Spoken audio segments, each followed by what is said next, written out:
Greetings from the Scholar's Place. School leaders and staff have very difficult jobs in this era of high accountability, with tight schedules, multiple responsibilities, and large teacher and student populations. It can be beyond stressful to ensure that your organization makes the gains that it needs. So, the purpose of this presentation is to help you determine if your school is really a learning organization. You may be thinking, well, of course, all schools are learning organizations. However, you may not know that there are also learning disabled organizations. During this presentation, you will be exposed to the different characteristics and types of organizational difficulties that counteract learning across the entire organization. And the reason this is so important is because true learning organizations always outperform those that are not. But before we get into such comparisons, let's think of organizations as organisms. Learning organizations employ systems thinking, in which the whole organization and its parts interact meaningfully to promote success.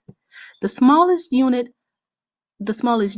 of an organism are cells. Cells must be healthy to make healthy tissue, and healthy tissue must be healthy to make healthy organs, and so on. So now let's compare that to organizations. The smallest unit of an organization are the individuals, the teachers, the paraeducators, the administrators. They must all be knowledgeable and capable to make knowledgeable and capable teams. And great teams are needed to make great departments, and so on. As well, healthy organizational parts must be able to interact across lateral and hierarchical lines to promote organizational success.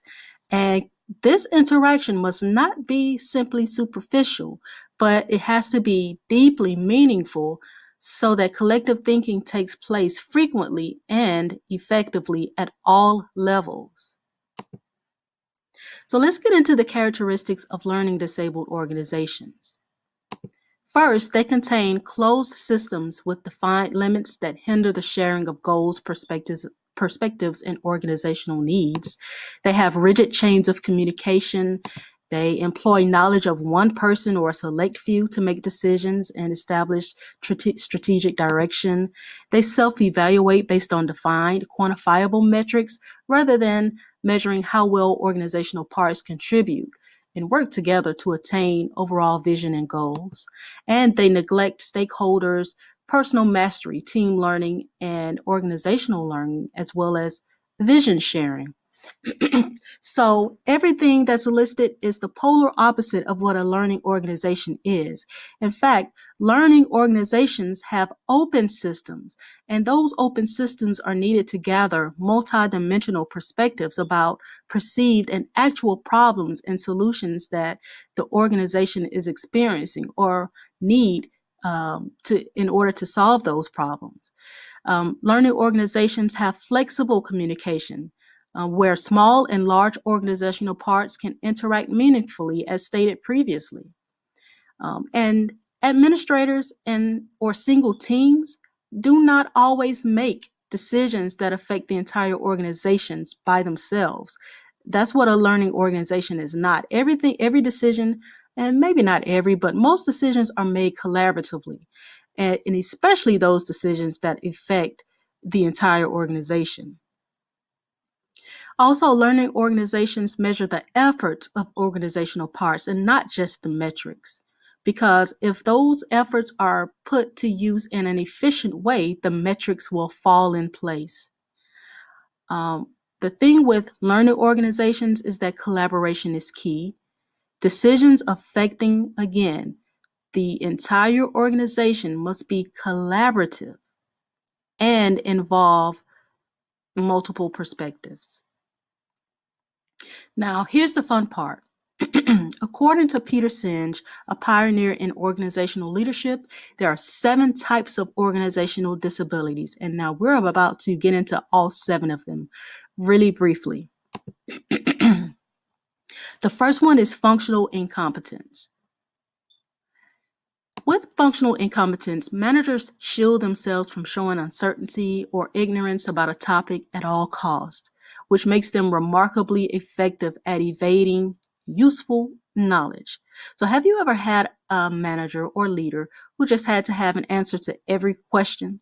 They almost seem intimidated by some staff members who may have more expertise in a certain topic than they do. This is the manager that refuses to say, I don't know the answer to that. Let's consult with some teams to figure out our next steps, or let's research this topic more. Such open discussion and dialogue encourages staff to voice their perspectives.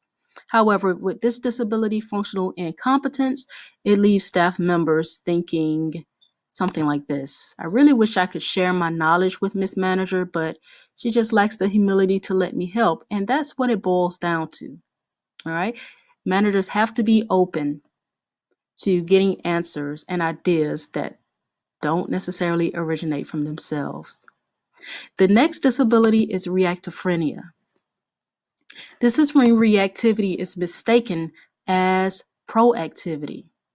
So you might have a leader or staff member, anyone in the organization might say something like this: I put out all of these fires today with our clients or our parents. We're good. So in this individual's mind, they think that saving the organization from a complaint, a grievance, or even a lawsuit is a proactive measure. However, being proactive means being able to see the fires before they even start. Of course, it's not always possible to foresee problems. However, this is a common disability of a learning disabled organization. Next is event mania. Conversations and media are dominated by short-term events, leading to isolated explanations instead of identification of patterns describing long-term events. And the key word here is patterns.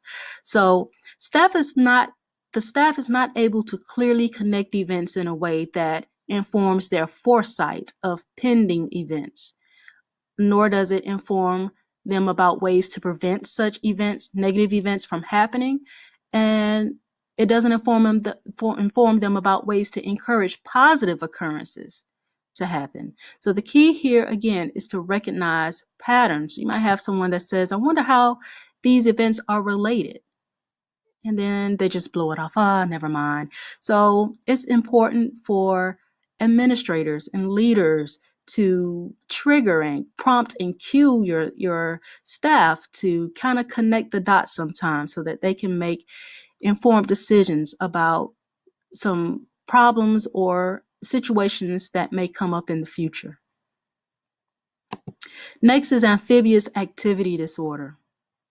An organization does not recognize gradual changes, much like a frog in a pot will become drowsy as the water is slowly heated.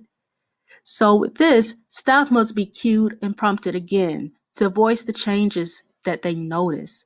And a perfect way to do this is through action research and professional learning communities, PLCs. Sometimes it's difficult for schools to establish functional PLCs, as some are just used sometimes to plan field trips, discuss events, or solely create common assessments. It is absolutely necessary to schedule time for PLCs to meet about how to identify misconceptions and problems to increase student achievement. But that's a whole different presentation. The point here is for gradual changes to be recognized. So you might have an individual that says something like this: during our PLC meeting, I noticed that such and such and such, but it probably means nothing. You want your staff members to key in on those changes. Experimental amnesia. Because some experiences are beyond our perspectives, we don't experience many of the effects of our actions. So this disability is the delusion of learning from experience. This is why it's so significant for open systems and flexible communication to recognize multiple perspectives from teams, departments, and individuals. Such insight informs effects on the entire organization as well as learning across the organization.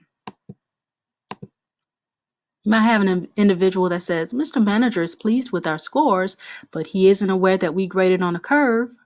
So you might see, the manager might be able to see that positive thing, but because he does not have the perspective of the group, he's missing something. And on the contrary, you could have a manager that is not pleased with scores, but he doesn't see that you took your students who scored in the teens 6 weeks ago to scoring in the 60s this week. So that 50-point gain is something to be noticed as well. So you definitely need to discuss things in a multi-dimensional perspective. Next is alone syndrome.